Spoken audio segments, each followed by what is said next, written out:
જય ગુરુદેવ વિદ્યાર્થીઓ,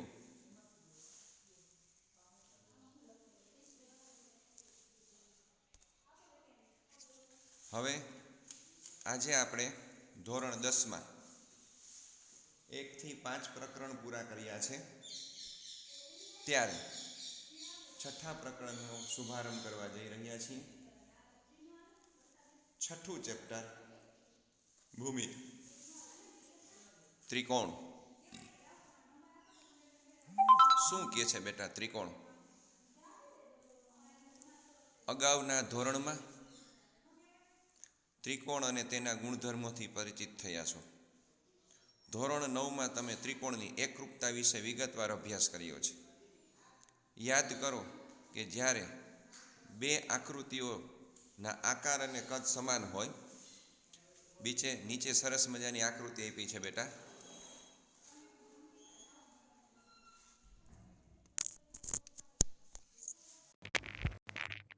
આકૃતિઓના કદ અને આકાર સમાન હોય ત્યારે બે આકૃતિ એકરૂપ છે એમ કહેવાય. આ પ્રકરણમાં આપણે જેના આકાર સમાન હોય પરંતુ કદ સમાન હોય કે ન હોય એવી આકૃતિનો અભ્યાસ કરશું. જે બે આકૃતિના આકાર સમાન હોય તેમને સમરૂપ આકૃતિ કહે છે. ખાસ કરીને આપણે બે ત્રિકોણની સમરૂપતાની ચર્ચા કરીએ. આ જ્ઞાનનો ઉપયોગ અગાઉ શીખેલ પાયથાગોરસ પ્રમેયની સરળ સાબિતી માટે કરીશું. તમે અનુમાન કરો, અંદાજ લગાવો, ગેસ કરો. પર્વતોની ઊંચાઈ અને દૂરની વસ્તુના અંતર કેવી રીતે શોધાય? આપણે એવું કહીએ છીએ કે ચંદ્ર પૃથ્વીથી આટલો દૂર છે, કોઈ ગ્રહ આટલો દૂર છે, પ્રકાશ વર્ષ તેનું એકમ હોય. શું તમને એવું લાગે કે આ માપો માપપટ્ટીથી સીધા જ માપવામાં આવ્યા છે? આગળ છે ખરેખર આ બધી ઊંચાઈ છે એ ઊંચાઈઓ અને અંતરો આકૃતિની સમરૂપતાના સિદ્ધાંત પર આધારિત પરોક્ષ માપનની સંકલ્પનાથી શોધી છે. ઉદાહરણ 7, સ્વાધ્યાય 6.3, પ્રશ્ન 15 અને 8મું અને 9મું પ્રકરણ જે આપણે અભ્યાસ કરવાના બાકી છે. બેટા, સમરૂપ આકૃતિ તમે ધોરણ 9માં જોયું, સમાન ત્રિજ્યાવાળા તમામ વર્તુળો એકરૂપ હોય. આકૃતિ તમે મારી પાસે નિહાળી શકો છો. સમાન બાજુવાળા બધા ચોરસ એકરૂપ હોય અને સમાન બાજુવાળા સમબાજુ ત્રિકોણ એકરૂપ છે. હવે આપણે કોઈ બે વર્તુળ વિશે વિચારીએ. આકૃતિ 6.1 પહેલું, આ બે વર્તુળો છે, તેઓ એકરૂપ છે. તે બધાની ત્રિજ્યા સરખી નથી. આ નાની ત્રિજ્યા છે, એનાથી મોટી છે. તે પૈકી કેટલાક એકરૂપ છે. આ બે એકરૂપ હોય પરંતુ બધાના આકાર સમાન નથી. તેથી તે બધી આકૃતિને આપણે સમરૂપ આકૃતિ કહીશું. એકરૂપ નહીં, સમરૂપ. બે સમરૂપ આકૃતિના આકાર સરખા હોય, કદ સરખા ના હોય. બે સમરૂપ આકૃતિના આકાર સરખા હોય, કદ સમાન હોય ન પણ હોય, શક્ય છે. તેથી બધા વર્તુળ સમરૂપ છે. બે ચોરસ, બે સમબાજુ ત્રિકોણ વિશે તમને શું લાગે? સમરૂપ છે. આકૃતિ 6.1, 2 અને 3 જેવી રીતે ઉપર વર્તુળમાં જોયું એમ બધા ચોરસ અને બધા સમબાજુ ત્રિકોણ સમરૂપ છે.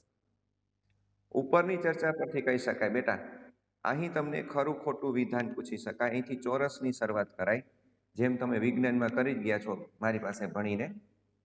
બધી એકરૂપ આકૃતિઓ સમરૂપ છે. એકરૂપ છે તો સમરૂપ છે, પણ બધી સમરૂપ આકૃતિ એકરૂપ નથી. એકરૂપ છે એ સમરૂપ છે, સમરૂપ છે એ એકરૂપ નથી. જેના ખિસ્સામાં 100 રૂપિયા હોય એના ખિસ્સામાં 10 રૂપિયા કહેવાય, પણ જેના ખિસ્સામાં 10 રૂપિયા છે એના ખિસ્સામાં 100 રૂપિયા ના કહેવાય. એના જેવું થયું. એકરૂપ છે એ સમરૂપ છે, સમરૂપ છે એકરૂપ નથી. ખરું ખોટું વિધાન પૂછી શકાય. એક વર્તુળ અને એક ચોરસ સમરૂપ થઈ શકે, એક ત્રિકોણ અને ચોરસ સમરૂપ થઈ શકે. એના માટે આકૃતિ 6.1 જોઈને જ જવાબ આપી શકાય. સ્પષ્ટ રીતે આકૃતિઓ સમરૂપ નથી. ત્રિકોણ અને ચોરસ સમરૂપ ન કહેવાય, વર્તુળ અને ચોરસ સમરૂપ ના કહેવાય. શા માટે?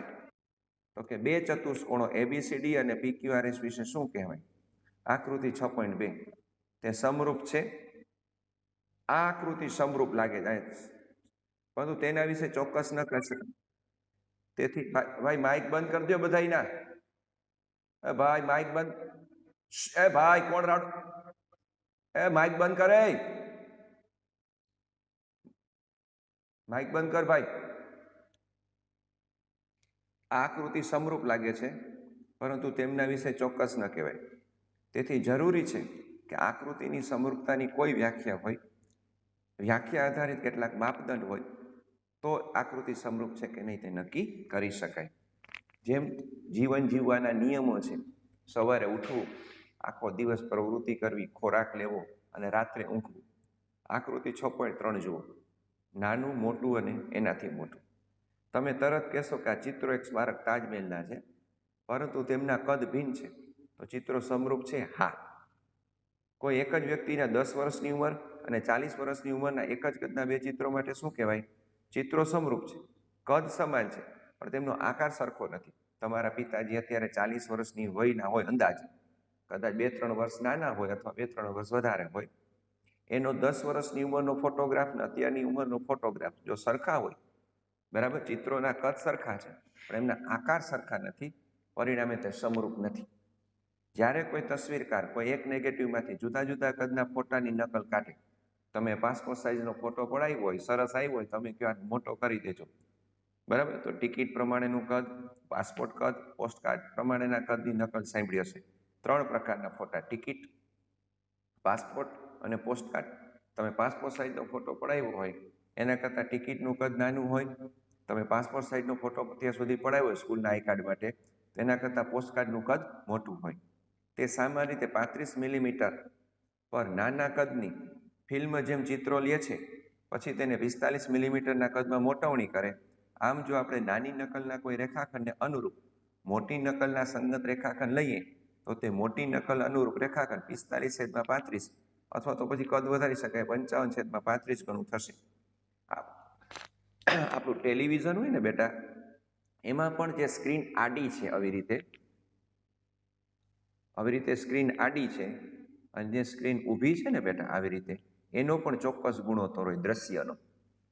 બરાબર, 32 ઇંચ હોય, 22 ઇંચ હોય, 40 ઇંચ હોય, 52 ઇંચ હોય, 65 ઇંચ હોય. એનો રેશિયો નક્કી હોય દ્રશ્યનો. આનો ખરેખર અર્થ એવો છે કે નાની નકલના દરેક રેખાખંડને ગુણોત્તરમાં મોટો કરાય. એવું પણ કહી શકાય કે મોટી નકલના દરેક રેખાખંડને નાનો બનાવી શકાય. વધુમાં, જો તમે જુદા જુદા કદની બે નકલના અનુરૂપ રેખાખંડોના ઢાળ વિશે વિચારો, હંમેશા સરખા છે. બે આકૃતિ અને વિશેષ કરીને બે બહુકોણોની સમરૂપતાનો સાર આવો જ છે. પહેલું, જો બેટા કોઈ પણ આકૃતિઓ સમરૂપ હોવા માટેની બે શરત: સમાન બાજુવાળા બહુકોણના અનુરૂપ ખૂણાઓ સરખા હોય. જોજો બેટા, શું છે? અનુરૂપ ખૂણાઓ સમાન હોય, તેમની અનુરૂપ બાજુઓના ગુણોત્તર સમાન હોય. બાજુઓના ગુણોત્તર સરખા છે, અનુરૂપ ખૂણા સરખા. ગુણોત્તર એટલે અંશ અને છેદ, આવી રીતે, તો તે બહુકોણો સમરૂપ છે.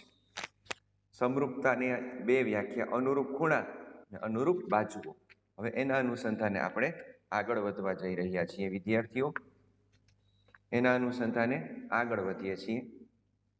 આપણે નોંધ કરી કે ચતુષ્કોણ A', B', C', D' એ ચતુષ્કોણ ABCDનું વિસ્તૃત સ્વરૂપ છે અને તે પ્રકાશ સીધી રેખામાં ગતિ કરે એ પ્રકાશના ગુણધર્મને આધાર રાખે છે.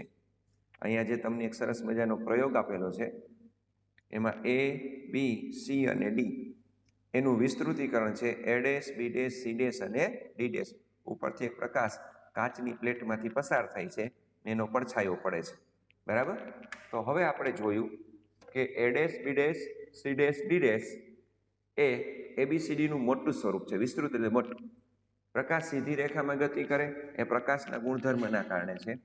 તમે એ પણ નોંધ્યું કે A' કિરણ OA પર છે, B' OB છે એના પર છે, C' OC પર છે, D' કિરણ OD પર છે. આથી ચતુષ્કોણો A', B', C' અને ABCDના આકાર સરખા છે પણ કદ જુદા છે. તેથી ચતુષ્કોણો સમરૂપ છે, બરાબર. આ બે ચતુષ્કોણ કેવા છે? સમરૂપ છે. આપણે એ પણ નોંધીએ, શિરોબિંદુ A' અને શિરોબિંદુ A સંગત છે, B' અને B સંગત, C' C અને D' D છે. સંકેતમાં આ સંગતતાને એ ડેશ સમરૂપતા એ, બી ડેશ સમરૂપતા બી, સી ડેશ સમરૂપતા સી, ડી ડેશ સમરૂપતા ડી દર્શાવાય. હવે એમના ચતુષ્કોણના ખૂણા અને બાજુ આવી રીતે અપાય.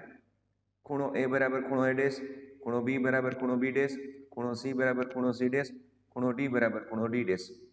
બીજું પણ એ બી છેદમાં એ ડેશ બી ડેશ બરાબર બી સી છેદમાં બી ડેશ સી ડેશ બરાબર સી ડી છેદમાં સી ડેશ ડી ડેશ બરાબર ડી એ છેદમાં ડી ડેશ એ ડેશ. આ પરથી ફરીથી સ્પષ્ટ છે. પહેલું, બે બહુકોણના બધા જ અનુરૂપ ખૂણા સરખા હોય, અનુરૂપ ખૂણા સમાન હોય અને તેમની અનુરૂપ બાજુના ગુણોત્તર સરખા હોય. અનુરૂપ બાજુના ગુણોત્તર સરખા હોય તો સમાન સંખ્યાની બાજુવાળા બે બહુકોણો સમરૂપ થાય. હવે અહીંયા એક સમજવા પ્રયત્ન કરો. 85 85 70 70 100 100 105 105 ખૂણા ચાર સરખા, બાજુ જો 2.4 તો એનાથી બમણી, 2.5 તો એનાથી બમણી, 1.5 તો એનાથી બમણી, 2.1 તો એનાથી બમણી. એનો અર્થ શું થયો? તમે જોઈ શકશો, જો એક બહુકોણ બીજા બહુકોણને સમરૂપ હોય, બીજો બહુકોણ ત્રીજા બહુકોણને સમરૂપ હોય તો પહેલો અને ત્રીજો બહુકોણ સમરૂપ થાય. આકૃતિ 6.6માં બે ચતુષ્કોણમાં અનુરૂપ ખૂણા સરખા છે પણ અનુરૂપ બાજુના ગુણોત્તર સરખા નથી. કેવી રીતે? આકૃતિ નિહાળો. 6.6 ખૂણા બધા 90 90ના છે. આ સિમ્બોલ 90નો છે. 3 તો 3, 3 તો 3.5, 3 તો 3, 3 તો 3.5. તો આ બે અનુરૂપ નથી, એટલે આ બે એકરૂપ આકૃતિ કહેવાય, સમરૂપ નથી. હવે એવી રીતે આ જુઓ, બરાબર? આ આકૃતિ જુઓ 2.1 4.2, આ બધા બમણા છે પણ એના ખૂણા સરખા નથી. બરાબર? કે આકૃતિ 6.7 બે ચતુષ્કોણની અનુરૂપ બાજુનો ગુણોત્તર સરખો છે, અનુરૂપ ખૂણા સમાન નથી. બરાબર? તેથી બે બહુકોણો સમરૂપ નથી. 6.7ની વાત થઈ. આ બે બહુકોણોની સમરૂપતા માટે બે શરતો પૈકી એકનું પાલન થવાથી સમરૂપ છે એમ કહેવાય નહીં, બે પાલન થવા જરૂરી છે. હવે વિદ્યાર્થીઓ, આપણે વાતો કરતા કરતા સ્વાધ્યાય 6.1માં પ્રવેશી ગયા. શું કહે છે સ્વાધ્યાય 6.1? શાંતિથી તેનો અભ્યાસ કરો બેટા. સ્વાધ્યાય 6.1 દાખલો પહેલો, એનું પહેલું શું કહે છે? ગઈકાલે આપણે 5મા પ્રકરણમાં સુંદર મજાનું આયોજન પૂર્ણ કર્યું. આજે 6ઠા પ્રકરણમાં 6.1માં ચર્ચા કરી રહ્યા છીએ. કેવી ચર્ચા બેટા? તો કે બધા વર્તુળો ખાલી જગ્યા છે, બધા વર્તુળો સમરૂપ કહેવાય, એકરૂપ ના કહેવાય. બધા ચોરસો સમરૂપ છે, જો ક્રમ ફેરવી નાખ્યું, એકરૂપ ન કહેવાય. પછી બધા ખાલી જગ્યા ત્રિકોણો સમરૂપ છે, એમાં આવશે સમબાજુ. સમદ્વિબાજુમાં શું હોય બેટા?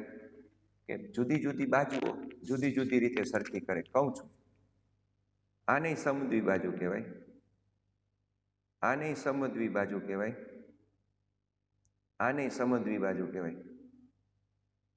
આ સમદ્વિબાજુ, આ સમદ્વિબાજુ, આ સમદ્વિબાજુ. આ એકરૂપ નથી વિદ્યાર્થીઓ.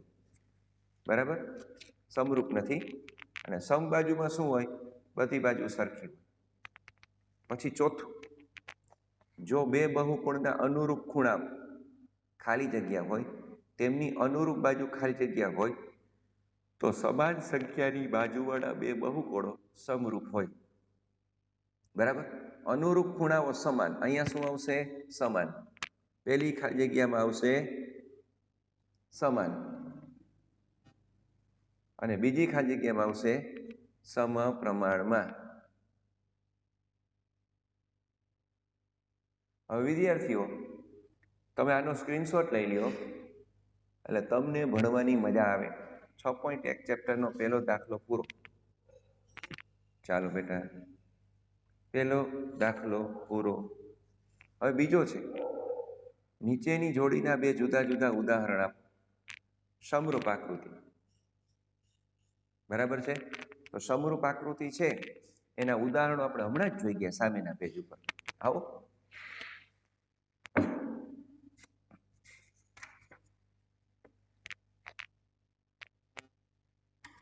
જો બેટા, બધા વર્તુળો સમરૂપ છે, બધા ચોરસ સમરૂપ છે, બધા ત્રિકોણ સમરૂપ, એક નહીં 3 આપ્યા. તમારે લખવાનું શું? બધા વર્તુળો સમરૂપ છે, બધા ચોરસ સમરૂપ છે, બધા ત્રિકોણ સમરૂપ છે. આકૃતિ સાથે અભ્યાસ કર્યો બેટા? એણે પ્રશ્ન કર્યો છે નીચેની જોડીના 2 જુદા જુદા ઉદાહરણ આપો. તો તમે અહીંયા લખી શકો છો કોઈ પણ ચોરસ 2 કે 2 થી વધારે સમરૂપ છે, કોઈ પણ વર્તુળ અને કોઈ પણ ત્રિકોણ. ચાલશે બેટા? રેડી? હવે સમરૂપ ન હોય તેવી આકૃતિ એના ઉદાહરણમાં આપી શકાય ચોરસ, વર્તુળ અને ત્રિકોણ. જો બેટા વર્તુળ અને ચોરસ સરખા નથી, સમરૂપ નથી. વર્તુળ અને ત્રિકોણ સમરૂપ નથી. ચોરસ અને ત્રિકોણ સમરૂપ નથી. બેની જોડી. અહીંયા લખી શકો 2 કે વધુ ચોરસ, 2 કે તેથી વધુ ચોરસ, એવી રીતે 2 થી વધારે વર્તુળ અને 2 થી વધારે ત્રિકોણ સમરૂપ છે. પરંતુ અહીંયા કમ્પેર કરો, ચોરસ અને વર્તુળ એમ બોલવાનું, વર્તુળ અને ત્રિકોણ એમ બોલવાનું બેટા, અને ચોરસ અને ત્રિકોણ બોલવાનું. આવી રીતે તમે 6.1 નો બીજો પ્રશ્ન સોલ્વ કર્યો. હવે તમે એનો ત્રીજો પ્રશ્ન સોલ્વ કરી રહ્યા છો. બેટા જો ખૂણા છે ને આ 90 અંશનો નથી. પહેલી જ વસ્તુ, આ 90 અંશના છે, આ એકેય ખૂણો 90 નો નથી. બાજુઓ ભલે આના કરતાં બમણી છે, અનુરૂપ ગુણોત્તર સરખો 1.5/3 એટલે 1/2, 1.5/3 એટલે 1/2, 1.5/3 એટલે 1/2, 1.5/3 એટલે 1/2. પરંતુ આ ખૂણા છે ને બેટા, અનુરૂપ ખૂણાઓના ગુણોત્તર સમાન નથી, ખૂણાઓ છે સરખા નથી. અહીંયા શું જોઈએ? 2 બહુકોણના અનુરૂપ ખૂણાઓ સમાન હોવા જોઈએ. આ 90 નો નથી. હા, તેમની અનુરૂપ બાજુ સમપ્રમાણમાં છે. અહીંયા શું આપ્યું? 2 બહુકોણની સમરૂપતા માટે ઉપર દર્શાવેલ 2 શરત 1 અને 2 પૈકી કોઈ એકનું પાલન ન થાય તો બહુકોણ સમરૂપ કહેવાય નહીં, એટલે સમરૂપ નથી. આ એનો ત્રીજો પ્રશ્ન. સ્ક્રીનશોટ લઈ લ્યો. મેં તમને 3 દાખલાઓ શાંતિથી સમજાવ્યા. આવી રીતે તમારો 6.1 ચેપ્ટર વિરામ પામે છે. 6.1 ચેપ્ટર વિદ્યાર્થીઓ વિરામ પામે છે. શાંતિથી જોઈ લ્યો, સ્ક્રીનશોટ લઈ લ્યો.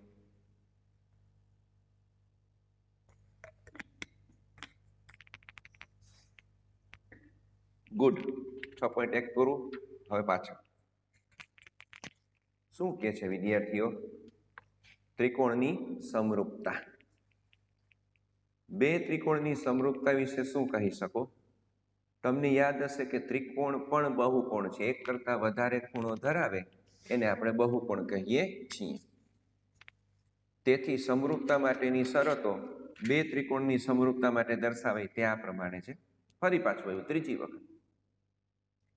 2 ત્રિકોણના અનુરૂપ ખૂણાઓ સમાન હોય, તેમની અનુરૂપ બાજુના ગુણોત્તર સમાન હોય, એટલે કે સમપ્રમાણમાં હોય, તો તે 2 ત્રિકોણો સમરૂપ છે. આપણે જાણીએ, જો 2 ત્રિકોણના અનુરૂપ ખૂણા સમાન હોય તો તેમને સમકોણિક ત્રિકોણ કહેવાય. પ્રખ્યાત ગ્રીક ગણિતજ્ઞ થેલ્સે 2 સમકોણિક ત્રિકોણ વિશે અગત્યનું પરિણામ આપ્યું. બરાબર? 2 સમકોણિક ત્રિકોણ વિશે અગત્યનું પરિણામ કયા ગણિતશાસ્ત્રીએ આપ્યું? થેલ્સ. 2 સમકોણિક ત્રિકોણમાં પ્રત્યેક 2 અનુરૂપ બાજુની જોડના ગુણોત્તર સરખા છે. એવું માનવામાં આવે કે તેના માટે તેણે સમપ્રમાણતાના મૂળભૂત પ્રમેયનો ઉપયોગ કર્યો. હવે એને થેલ્સનું પ્રમેય કહેવાય. સમપ્રમાણતાના મૂળભૂત પ્રમેયને સમજવા નીચેની પ્રવૃત્તિ કરીએ. પરંતુ વિદ્યાર્થીઓ, આપણને એ પ્રમેય અભ્યાસમાં આપ્યું નથી. જે આપણે કોર્સ 30% સ્કીપ કરેલો છે એમાં અહીં સમાવેશ પામે છે. એટલે પ્રમેય ઉપર ચોકડી મારો. આપણે એ પ્રમેયનો અભ્યાસ કરવાનો નથી. એ પ્રમેયની સાબિતી પણ છે, એનો અભ્યાસ આપણે કરવાનો નથી. પ્રમેય 6.2 નો આપણે અભ્યાસ કરવાનો નથી. ઉદાહરણ 1 નહીં, ઉદાહરણ 2 નહીં. ચાલો વિદ્યાર્થીઓ રિપીટ કરીએ છીએ બેટા. પેજ નંબર 104 ઉપર પોતપોતાના ગણિતમાં પ્રમેય 6.1 છે એને સ્કીપ કરવાનું છે. બોર્ડે આપણને જે રાહત આપેલી છે કોરોના મહામારીના કારણે, એમાં 6.1 પ્રમેય આપણે બાદ કરેલું છે, અભ્યાસનો ભાગ નથી. 6.2 આપણા અભ્યાસનો ભાગ નથી, ચોકડી મારજો. ઉદાહરણ 1 આપણા અભ્યાસનો ભાગ નથી. ઉદાહરણ 1 આપણા અભ્યાસનો ભાગ નથી. ઉદાહરણ 2 આપણા અભ્યાસનો ભાગ નથી. વિદ્યાર્થીઓ, ઉદાહરણ 3 આપણા અભ્યાસનો ભાગ નથી. સીધું 6.2. 6.2 ની અંદરમાં સ્ટુડન્ટ્સ દાખલા ક્રમાંક 3, 4, 5, 6, 7, 8, 9, 10 પૂરું. 6.2 3 થી માંડીને 10 સુધી આપણા અભ્યાસનો ભાગ નથી. બરાબર છે? ખાલી 6.2 ચેપ્ટર છે. 6.2 ચેપ્ટર એના પહેલા 2 દાખલાઓ આપણા અભ્યાસનો ભાગ છે, જેને આપણે જોઈએ. ચાલો, હવે હજી આપને કહું છું કે સ્વાપોથી ગણિત અને વિજ્ઞાનની બધા જ લઈ લેજો. ધીમે ધીમે આપણે જે તમારી હવે પછીની મંથલી હશે, એ હવે પછીની મંથલીમાં જે ચેપ્ટરો છે એની અંદરની જે સ્વાપોથી હશે મારે તમને કરાવવાની, એ હું આપને કરાવીશ. ગણિતની અંદરમાં 4થું, 5મું અને 6થું આ 3 ચેપ્ટરની ટેસ્ટ હશે વિદ્યાર્થીઓ. તો 4થું અને 5મું આપણે શાંતિથી પૂરા થઈ ગયા છે. 6થું અત્યારે કરી રહ્યા છીએ, જે જો ભગવાને ઈચ્છ્યું તો આપણે લગભગ આ વીકમાં અથવા તો નેક્સ્ટ વીકમાં થઈ જશે 6થું ચેપ્ટર. બરાબર? તો 6 માસિકનો કોર્સ છે આપણો, એ શાંતિથી આ 6થા ચેપ્ટરનું પ્રકરણ છે આપણે 31 ડિસેમ્બર સુધીમાં થઈ જાય એવી અપેક્ષાઓ છે. તો હવે પછીની મંથલીમાં જ્યારે 4થું, 5મું અને 6થું ચેપ્ટર હોય બાળકો, તો મારી એવી ઈચ્છા છે કે હું તમને એની સ્વાપોથી વિશે માહિતી આપીશ, ગણિત અને વિજ્ઞાનની. તો દરેક પોતપોતાની અનુકૂળતાએ સ્વાપોથી લઈ લેજો. હવે 6.2 પ્રકરણ દાખલા ક્રમાંક 1 તમે મારી પાસે ગણી રહ્યા છો. 6.1 દાખલા ક્રમાંક 1 તમે મારી પાસે હવે ગણી રહ્યા છો નિરાતે. કોઈ જાતની ઉતાવળ કરવાની જરૂર નથી. શું કહે છે બેટા આકૃતિ ઉપરથી દાખલાઓ? પેલા રકમનો અભ્યાસ કરો. સ્વાધ્યાય 6.2 આકૃતિ 6.17 1 અને 2માં ડીઈ સમાંતર બીસી. 1માં ઈસી શોધવાનું છે અને 2માં એડી શોધવાનું છે. ચાલો, સ્વાધ્યાય 6.2 દાખલો પહેલો. આકૃતિ પરથી આપણે કંઈ આકૃતિ દોરવાની જરૂર નથી. એડી છેદમાં ડીબી અને એઈ છેદમાં ઈસી. તો તમે કહેશો કે સર આ કેવી રીતે કર્યું? તો બેટા એને થેલ્સનું પ્રમેય છે એ રદ કરાવી દીધું, પણ એના અનુસંધાને જે દાખલા છે આપ્યા છે. એટલે એમ કહો ને કે છાયા ચોકી જવાનું નથી પણ તમારે ગામમાં જવાનું છે, એના જેવો ઘાટ થયો. બરાબર? એટલે તમારે છેક કમલાબાગે થઈ અને ગામમાં જવું પડે. અહીંથી એસએસસી રોડ પકડવાનો, અંતર વધી જાય, એના જેવું કર્યું છે ને. પણ બોર્ડ છે, આપણાથી કંઈ ન કહેવાય. 1.5/3 એઈ એટલે 1 ઈસી. વિદ્યાર્થીઓ, આકૃતિ ઉપરથી સમજાવું છું. ઉપરની બાજુના છેદમાં નીચેની બાજુ, ઉપરની બાજુ છેદમાં નીચેની બાજુ. આ થેલ્સના પ્રમેયનું સૂત્ર છે. તો મેં લખ્યું છે એડી છેદમાં ડીબી બરાબર એઈ છેદમાં ઈસી. બરાબર? આ પહેલું છે. હવે અહીંયા 1/2 બરાબર 1 છેદમાં ઈસી, ક્રોસ ગુણાકાર ઈસી બરાબર 2. તો જે પહેલું હતું એમાં આટલું જ શોધવાનું છે. હવે એનું બીજું છે. બરાબર છે? બીજું છે એ જ રીતના બેટા આકૃતિ પરથી એડી છેદમાં ડીબી એઈ છેદમાં ઈસી, કોઈ ઉતાવળ નહીં કરવાની, એડી શોધવાના છે. અહીંયા 7.2 બરાબર 1.8 5.4, એડી 7.2 18 તેરી 54 1/3.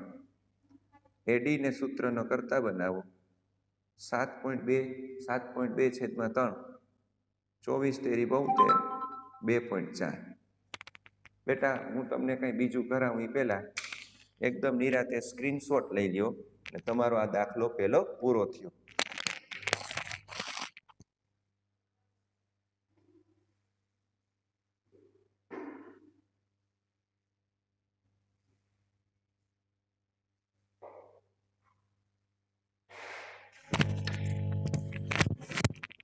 Very good. 6.2 નો પહેલો દાખલો આપણે સુંદર રીતે ગણી લીધેલો છે બેટા. હવે આપણે એના બીજા દાખલામાં જવાનું છે. વસ્તુ સ્થિતિ આવી જશે. ચાલો બીજો દાખલો 6.2 નો.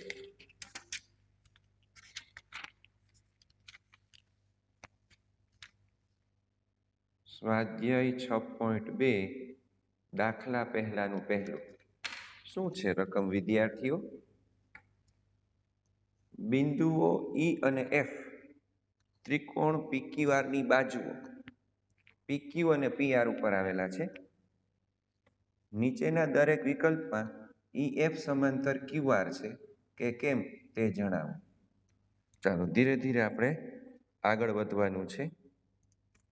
આકૃતિ લગભગ દરેકમાં દોરીશું.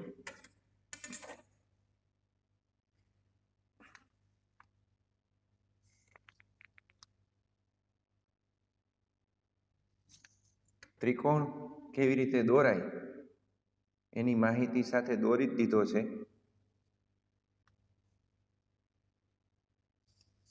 હવે બેટા અહીંયા પી છે, ક્યુ છે, આર છે, ઈ છે, એફ છે. હવે પીઈ નું મૂલ્ય 3.9, આ પીઈ, ઈ ક્યુ નું મૂલ્ય 3, પીએફ નું મૂલ્ય 3.6 અને એફઆર નું મૂલ્ય 2.4.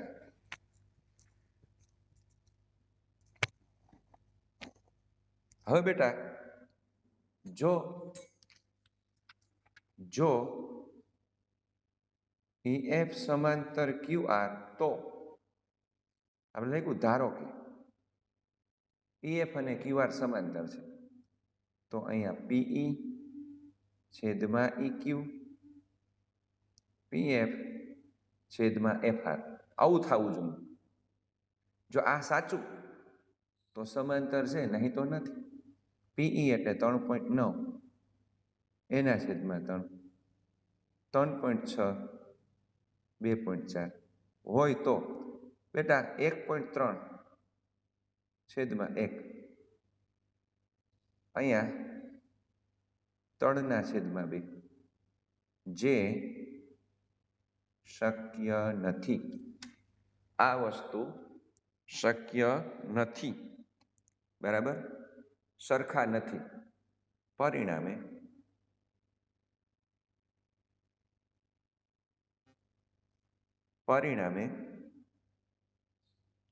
ઈએફ સમાંતર ક્યુઆર નથી. હવે આપણી પાસે બીજું. વિદ્યાર્થીઓ સ્ક્રીનશોટ લઈ લો, નિરાતે સ્ક્રીનશોટ લઈ લ્યો. હો, વેરી ગુડ. બીજો દાખલો ગણવામાં તમને કામ લાગશે. સ્વાધ્યાય 6.2 દાખલા બીજાનું બીજું. દાખલા બીજાનું પહેલું હતું એક ત્રિકોણ દોરીએ. આપણે કોઈ જાતની ઉતાવળ નથી.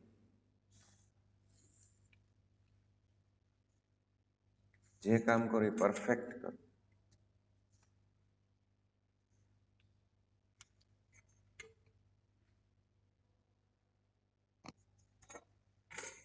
એ છે, બી છે, સોરી પી છે, ક્યુ છે, આર છે, ઈ છે, એફ છે. પીઈ નું મૂલ્ય 4, ક્યુઈ નું મૂલ્ય 4.5, પીએફ 8 અને 9. ધારો કે ઈએફ સમાંતર ક્યુઆર, તેથી પીઈ છેદમાં ઈક્યુ પીએફ છેદમાં એફઆર. જો વિદ્યાર્થીઓ સમાંતર હોય તો બરાબર થવું જોઈએ. તેથી 4/4.5, 8/9. કોઈ જાતની ઉતાવળ આપણે કરવાની જરૂર નથી. વિદ્યાર્થીઓ, હું આને 2 વડે ગુણું તો 8/9, 8/9, અથવા ક્રોસ ગુણાકાર કરો આ રીતે 4, 4.5, 8 અને 9, 9 4 36, 8 ગુણ્યા 4.5 તો 36 બરાબર 36. પરિણામે ઈએફ સમાંતર ક્યુઆર છે. હું આપને કંઈ બીજું ગણાવું એ પહેલા નિરાતે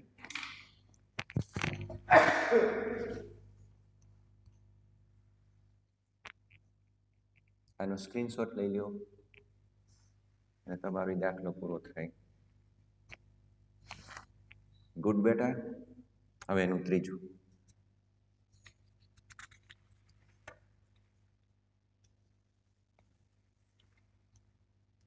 સ્વાધ્યાય 6.2 દાખલા બીજાનું ત્રીજું. આપણને શું કહે છે એમાં ધ્યાન આપો. પીક્યુ બરાબર 1.28, આખે આખું પીક્યુ છો બેટા. પીઆર બરાબર 2.56, પીઈ બરાબર 0.18, પીએફ બરાબર 0.36. પહેલા આકૃતિ દોરી. તમને એકેય દાખલામાં તમારી એકેય નવનીતમાં આવી આકૃતિ સાથે સમજૂતી નહીં, બધી આકૃતિ અલગ અલગ.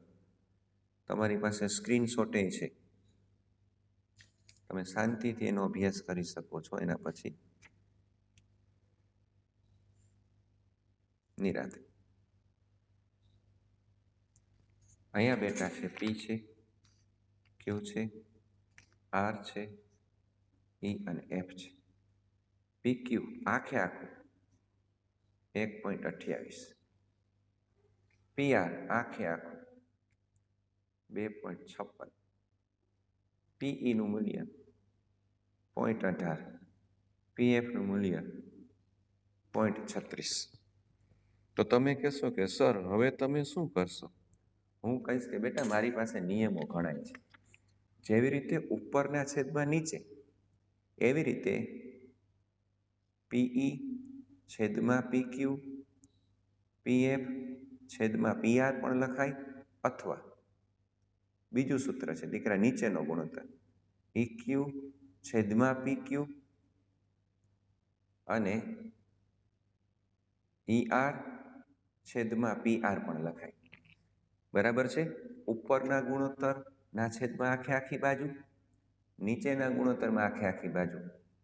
ઉપરના ગુણોત્તરમાં આખે આખી બાજુ છેદમાં અને નીચેના ગુણોત્તરના છેદમાં આખે આખી બાજુ. આવી રીતના લખાય છે.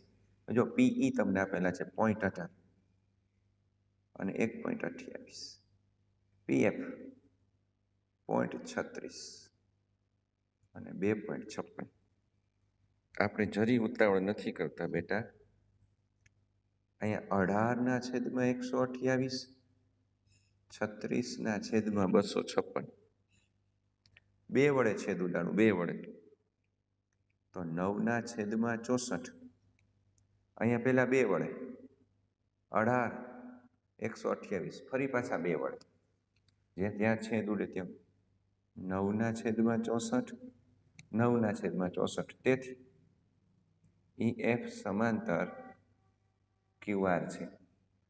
હવે તમે બીજી રીતે કહો બેટા, આપને શીખવાડવું છે પછી ક્યાં કોઈ પ્રશ્ન છે?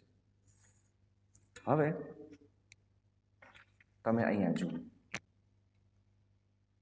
પીક્યુ બરાબર પીઈ વત્તા ઈક્યુ થશે. પીક્યુ 1.28, પીઈ 0.18 EQ છે બેટા હાવ નિરાતે. હવે 1.28 માઇનસ 0.18 બરાબર EQ એટલે 1.10 આવે. હવે બેટા અહીંયા જુઓ તમે, આખે આખું PR હોય એ PF વત્તા FR કહેવાય.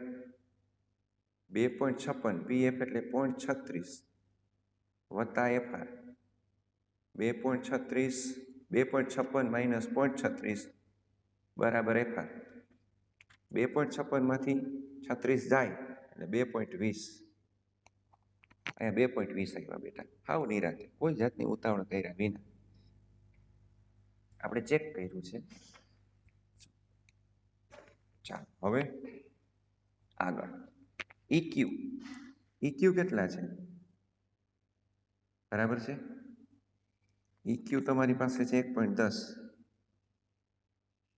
એના છેદમાં PQ 1.28.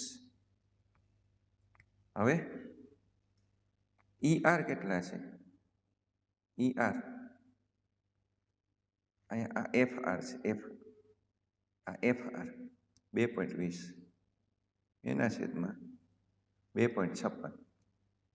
110 128 220 256 બેટા 2 વડે 55/64 2 વડે 110/128 2 વડે 55/64 2 વડે 55/64 ગુણોત્તર સરખા આવ્યા. શાંતિથી બીજું કાંઈ પણ કરાવો પહેલાં એક વખત આ દાખલાનો સ્ક્રીનશોટ લઈ લ્યો, પછી લખવાનું EF સમાંતર QR છે એટલે તમને સમજૂતી આપી દઉં. 6.2 ચેપ્ટર પૂરું થઈ ગયું બેટા. તો તમે અહીંયા બે વસ્તુ મારી પાસે શીખ્યા કે ઉપરના ગુણોત્તરમાં આખી બાજુ, નીચેના ગુણોત્તરમાં આખી બાજુ સરખી હોય, ખબર છે? પછી ઉપરના ગુણોત્તરના છેદમાં નીચેનો ગુણોત્તર, ઉપરના ગુણોત્તરના છેદમાં નીચેનો ગુણોત્તર સરખો આવે તો આ બંને કેવા થાય?